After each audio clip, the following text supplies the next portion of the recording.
Predictions are coming in for the Miami Hurricanes to land their top remaining transfer portal target.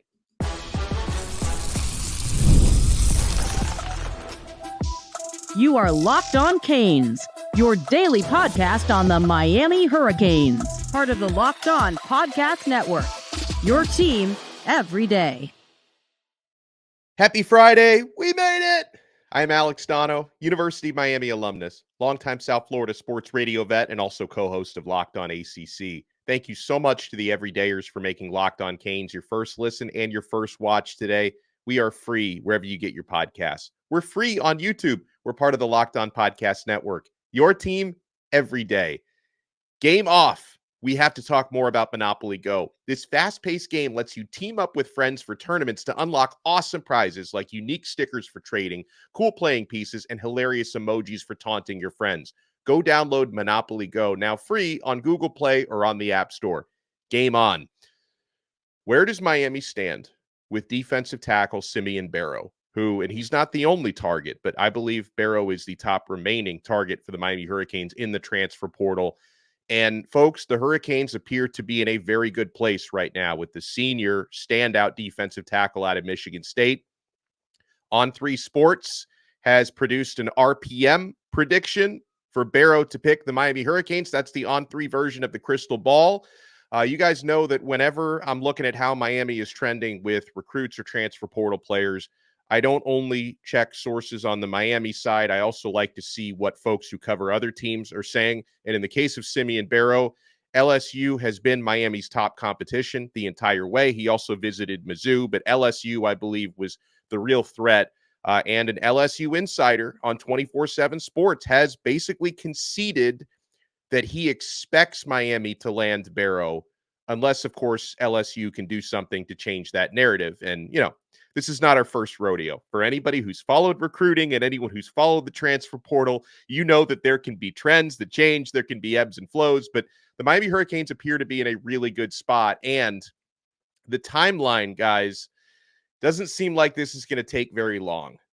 Simeon Barrow told On3 Sports yesterday, Thursday, that he's ready to make a decision, and that today, as in Friday, could be the day that he finalizes that decision and makes that decision public. So whether it's Miami, hopefully, probably LSU or Mizzou, I don't believe there's going to be time now for a dark horse to get into that race. I know that at a certain time, there was maybe a little bit of optimism from Florida State.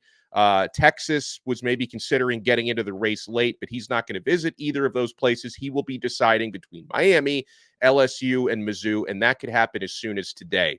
Now, we know Miami definitely has a need to solidify the defensive tackle position and the defensive tackle rotation. Barrow is a perfect candidate to do just that.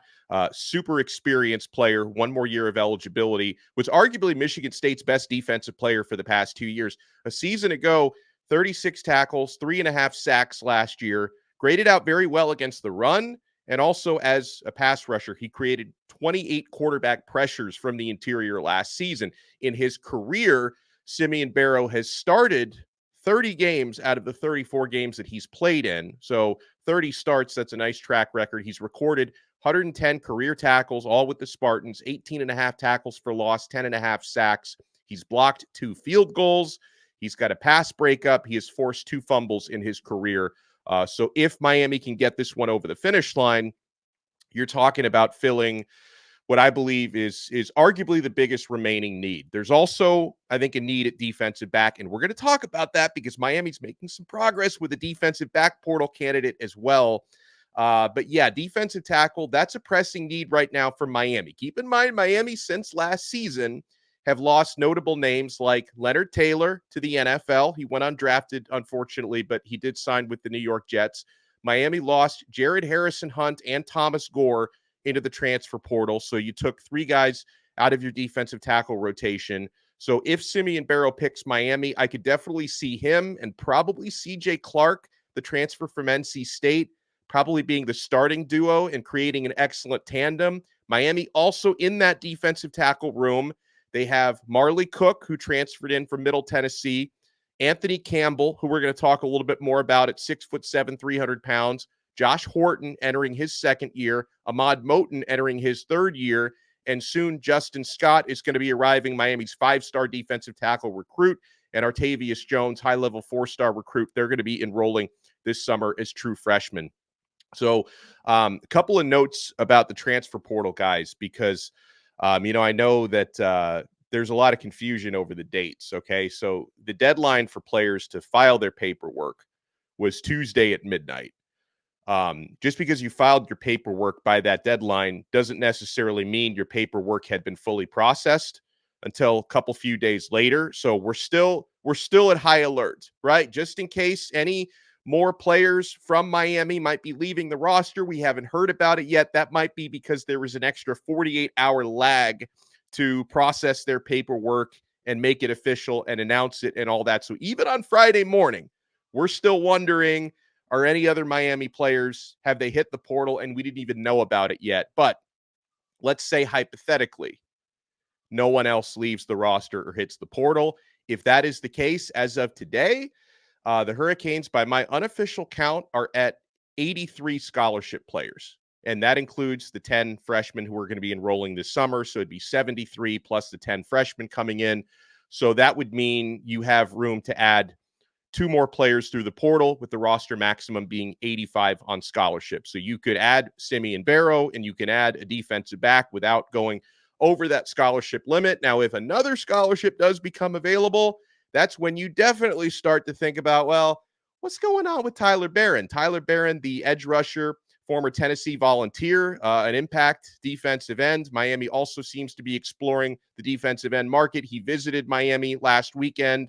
I think Miami feels pretty good about where they stand. He's taken his time to make a decision. I think a visit to USC is in the works for him this weekend. He might be there already, but that is another player Miami is in the mix for if they would have, a scholarship to give there. But of course, you got to be careful with those numbers. You don't have to be compliant yet, but you have to be compliant by the first day of fall camp. By day 1 of fall camp, you have to be at or under 85 scholarship players.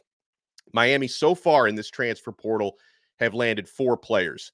Star running back Damian Martinez out of Oregon State, nearly 1,200 rushing yards, 9 touchdowns last year. Miami lands star Houston wide receiver Sam Brown, 815 receiving yards, 3 touchdowns with the Cougars last year. Miami lands Jalen Alderman, linebacker out of Louisville, started all 13 games last year, reunites with Derek Nicholson, linebackers coach now at Miami, and Miami has landed Diani Hill, cornerback out of Marshall. He reunites with his defensive backs coach from last year, Chevis Jackson, who's now at Miami, and with his former defensive coordinator, Lance Guidry. I think Diani Hill is someone who is going to possibly be a top rotational guy and maybe compete to start at one of the outside cornerback spots. Now, we're going to talk about this, folks, that with defensive tackle, I think being the most pressing need, at least that's what my guy, the truth teller, is always telling me. We need defensive tackles. I think Miami is also looking at someone to fill the star position or nickel position. And Miami went in home with a really, really good player who could fill that role. We will talk about that when we come back. We're also going to talk on this episode about Miami's transfer portal approach and the difference between urgency and desperation, because those are not the same thing, my friends. You want to keep it locked right here. We're only getting started on this brand new episode of Locked On Canes. Passion, drive, patience. The formula for winning championships is also what keeps your ride or die alive. eBay Motors has everything you need to maintain your vehicle and level it up to peak performance. Superchargers, roof racks, exhaust kits, LED headlights, and more. Whether you're into speed, power, or style, eBay Motors has you covered. With over 122 million parts for your number one ride or die, you will always find exactly what you're looking for. And with eBay Guaranteed Fit, your part is guaranteed to fit your ride every time or your money back. Because with eBay Motors, you're burning rubber, not cash. With all the parts you need at the prices you want, it's easy to make your car the MVP and bring home huge wins. So keep your ride or die alive at ebaymotors.com. Eligible items only. Exclusions apply. eBay Guaranteed Fit is only available to U.S. customers. Thank you so much for making this Friday episode of Locked On Canes your first listen and your first watch today. We're part of the Locked On Podcast Network, your team every day. For the everydayers, This is not our only episode today. We're going happy hour style today, 2 for 1, because later on this afternoon, we can't wait till August, okay? We're doing a crossover episode with Brandon Olson from Locked On Gators. Brandon and I have been talking so much crap in group chats and stuff. And, I know Florida State fans will be like, both of your teams stink. Who cares? We got a big matchup August 31st, Miami versus Florida. We're going to compare off seasons.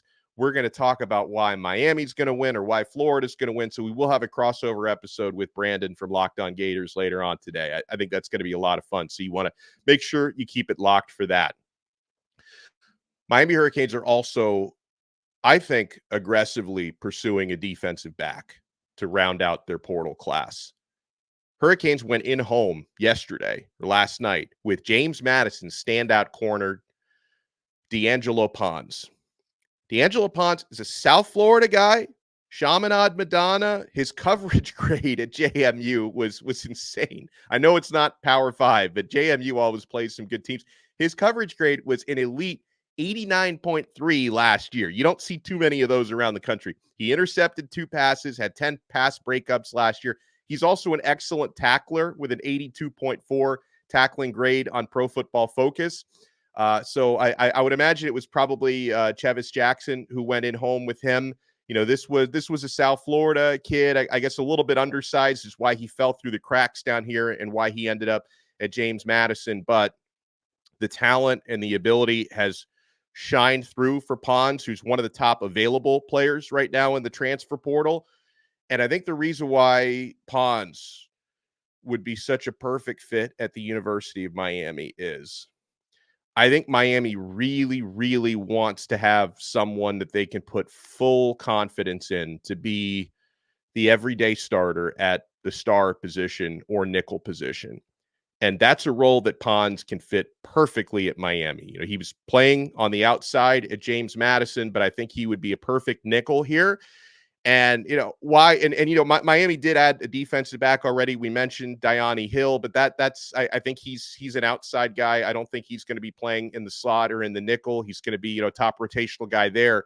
But if you can add D'Angelo Pons, you would basically be filling 2 roles with 1 acquisition, because he would likely start at the star position. And this would allow Meesh Powell to move out to safety.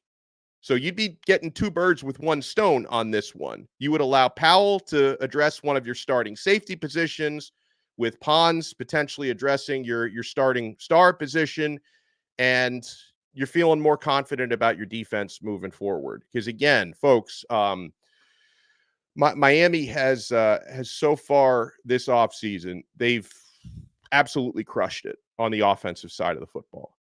Cam Ward, I believe, is going to be maybe one of the 2 or 3 most impactful transfers in the entire country. I think what he can accomplish at Miami as the starting quarterback to add electricity and stability to that position, because not only can he, fingers crossed, be more consistent than Miami's previous starting quarterback, I think he's got a much higher ceiling to be able to make difference-making plays and explosive plays. So I think Ward was a gigantic move. Damian Martinez was a seismic move. And I'm going to talk about this later today when we do the crossover episode with Brandon Olson, because, August 31st, when Miami goes up against a Florida Gators team, and I know every season is different, but the Gators last season, they weren't stopping much of anything when it came to opposing rushing offenses. They were 79th against the run last year. So you got Miami going into the Swamp game 1. Now, we don't know exactly when Mark Fletcher is going to be fully healthy, right? Because, if not for adding Damian Martinez, Fletcher's probably your starting running back, but is he ready for game 1 against Florida? Now you've got Damian Martinez, who is a proven workhorse in the backfield.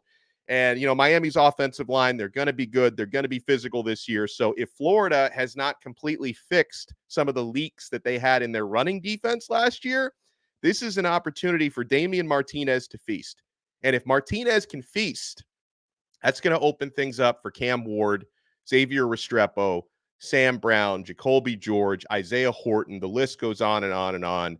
I think Miami's offense is going to have opportunities to make plays unless the Gators have drastically fixed some of their holes on that defense. So that move with Damian Martinez was absolutely seismic, guys. And Miami's offense looked primed to have a really good year. But we've talked about some potential holes and issues on the defense, like defensive line depth, defensive secondary depth. I think the linebacker position is in really good shape, especially after adding Jalen Alderman. I think Miami is going to have no problem, rotating in consistent linebackers. And Kiko Maui-Noa is really, really good. Okay, so addressing the defensive backfield, if you can also address defensive tackle, I think this sets Miami up to be a better overall team than they were last year. Definitely better on offense, hopefully as good or better on defense as well. By the way, going back to Simeon Barrow, we mentioned he's been predicted to land at the University of Miami. His decision could come later today. The decision will come down between Miami, LSU, and Missouri. Simeon said this to On3 Sports about Miami, quote, "I feel like it's the best Miami has been in a minute. This is the year for them," he said. "I feel like it would be nice to be a part of that. They have a great culture. I love Coach Jason Taylor and Coach Joe Salavea. They're great people. I feel like that about the whole staff. I like their vibe," he said. It's not could, he says. They are. They got the pieces. They do. I talked to some of their guys, and their head is on straight. And yeah, listen, it's when you got that chemistry with the defensive line coaches as well. I mean, Jason Taylor is an easy guy to get along with and a guy you like to learn from. And Joe Salavea is a stud. I know for some reason, some of our fans are like, they have their questions about Big Joe, but I don't have questions about Big Joe. I think he's doing a fantastic job out there. Oh, man. We get a question from our Locked On Canes Insiders chat. And by the way, if you want to become a Locked On Canes Insider, click the link in the show description below. You can try it free for 14 days. Become a Locked On Canes Insider. You get text messages directly from my phone to yours with breaking news, transfer portal scoops, recruiting scoops, one-on-one questions and answers. Click the link below. Try it free for 14 days. And then if you like it, after 2 weeks, you can opt in for $4.99 a month. We give you a lot of added value on there at Locked On Canes Insiders. Question from the original Cat 5 Kane, who says, "Yo, AD, whenever there's talk about the defensive tackles currently on the team, Anthony Campbell is rarely spoken about. I feel like he has a big body that could be used in the middle, but is he just not developing into someone who can play?" Cat 5, I'm glad you asked me that question because I saw some really good stuff from Campbell in the spring. And I think he's reaching a point where he could become an important rotational guy. When he arrived at Miami last year, I think he was a little bit raw, but you're right. He's got the size and he continues to get bigger. He is 6'7", which you always love, especially the opportunity to bat down passes from the interior. And he's got good instincts when it comes to pressure and quarterbacks. 6'7", listed at 300 pounds. He might even be a little bit bigger than that by now. And I'll tell you, I'm going to say that Campbell is improving his stock because I saw some good moments from him in spring football, and he was getting some prominent reps in the spring game, right? Was working a lot with the second teamers and got a few reps with the ones later on in the spring game. So that tells me I think this guy is, and regardless of if Simeon Barrow comes or not, because I don't think Campbell would be a regular starter, but I think he can become a more important rotational guy. So if I ever exclude Campbell from conversations or forget to mention him, nothing deliberate. It's not an agenda. I don't have any agenda against the dude. I think he could end up being, in fact, my agenda should probably be talking about him a little bit more because I think he deserves that. So I appreciate the question. All right. So folks, Mario Cristobal in an interview with ACC Network talked a little bit about Miami's urgency, Miami's transfer portal approach, why they're being so aggressive to field the best possible team this year. Rival fans would call it desperation, but I don't think urgency and desperation are the same thing here, and we will explain why. You want to keep it locked right here on this brand new Friday episode of Locked On Canes. And I already know you're keeping it locked to Monopoly Go. I have fun not only trolling my friends, but teaming up with my friends on Monopoly Go. You can team up with your friends for timed tournaments where you work together to build up each other's boards. The more you win together, the more awesome prizes you unlock. And there's so much to get.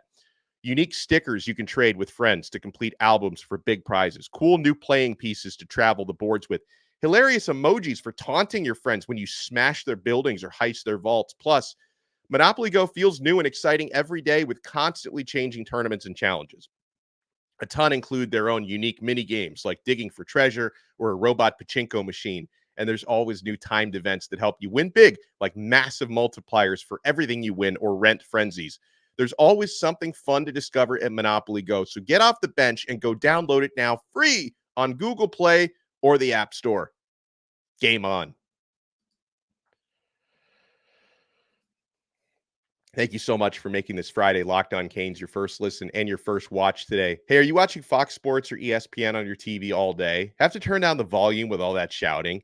Make the switch to Locked On Sports today, a free 24/7 sports streaming channel programmed for you every day to bring you the biggest stories without all the screaming.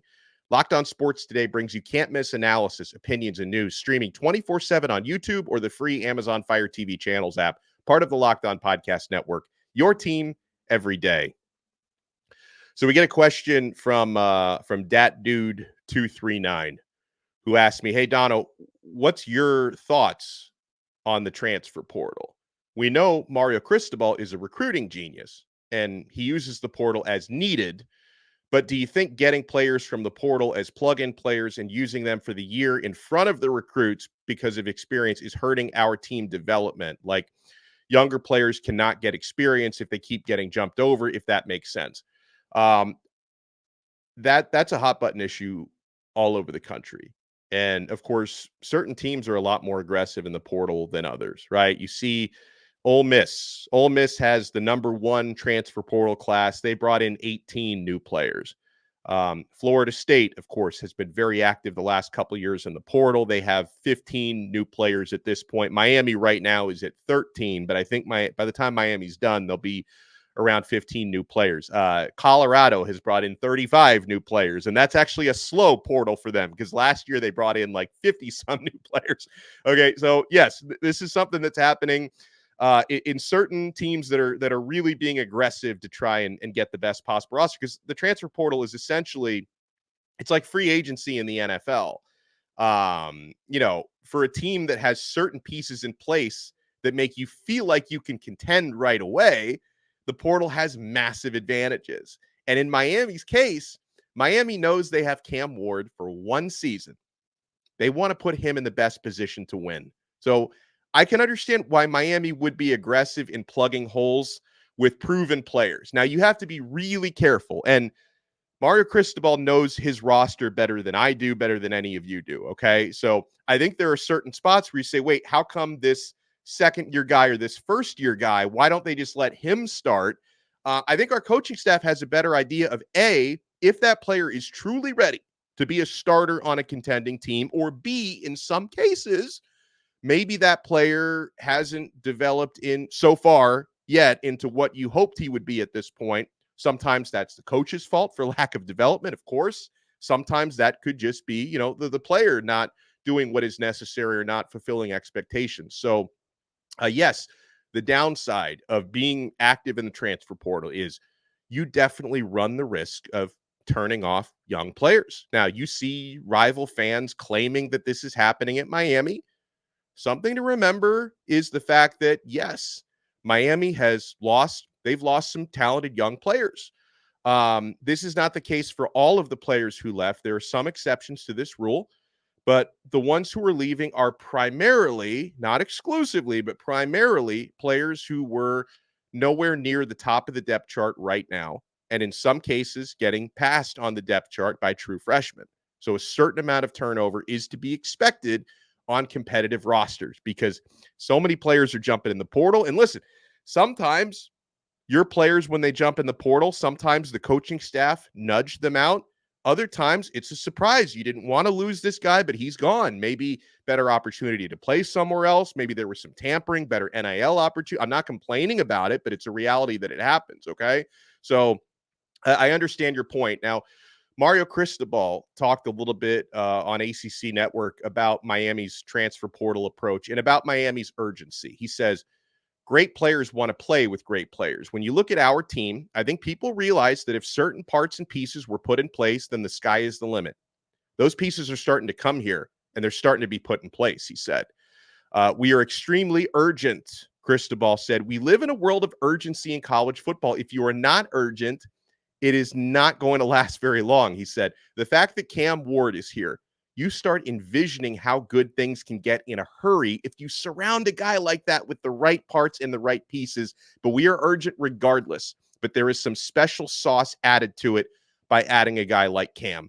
Now, folks, if Cam Ward hadn't come to Miami, and if, let's say, Miami had the competition between Reese Poffenbarger or Jakari Brown, who's no longer at Miami, but this is a hypothetical if Cam Ward had never gotten here. If you had the competition between Poffenbarger, Jakari Brown, and Emory Williams to be the starting quarterback next year, none of them are at the stage in their career that Cam Ward is in and have the potential for one season that Ward has.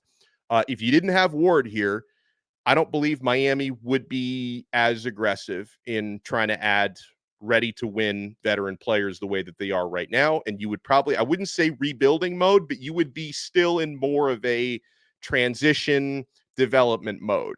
But with Cam Ward being here, I think Miami understands that you can have an opportunity to contend for an ACC championship and to perhaps contend to get a top 12 seed and a college football playoff spot. I mean, having now 12 teams get into that dance gives everyone a much bigger opportunity to make that a reality. So, yeah, rival fans, and you see a lot of this if you're on X, will paint Miami's aggression in the portal as desperation.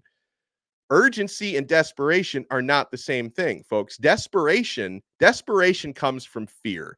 Urgency comes from opportunity. Miami is grabbing top players and trying to in the portal because they see an opportunity to win now with Cam Ward. And so the downside would be when you have Cam Ward at quarterback, if you have kind of a transitional roster around him where you are relying on a lot of, first and second year guys to start around Ward, and you've only got the guy for 1 year, a lot of what ifs come into that scenario. So I believe Miami's aggression comes out of opportunity, not out of fear.